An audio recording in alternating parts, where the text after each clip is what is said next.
Marami ang naaawa at nagtatanggol kay Bea Alonso sa mga nagsasabing na sa kanya raw talaga ang problema kaya palaging siyang sawi.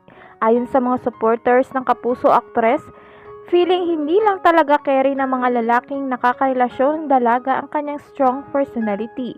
May mga nagsasabi pa ngang dominante at possessive ang tingin nila kay Bea kaya hindi nagtatagal ang kanyang mga nagiging jowa. Parang ganyan din ang pananaw ng veteran columnist na si Christopher Min sa kinahihinatnan ng mga nasira at nagtapos na relasyon ng aktres sa ilang kilalang personalidad. Ayon kay Christie, parang natatakban daw ng ex-fiancé ni Dominic Roque ang pagkalalaki ng mga ex-jowa niya kabilang na sina Sanjo Marudo at Gerald Anderson. Sa nakaraang episode ng Christopher Minute nitong nagdaang linggo, napag-usapan nga nila ang tungkol dito. Say ni Christie, ang sabi raw diba sabi niyo sa amin kapag hindi malingap sa pamilya lalo sa ina ang lalaki, mag-isip na ako. Yun daw ang dahilan kung ba't humiwalay si Bea kay Sanjo.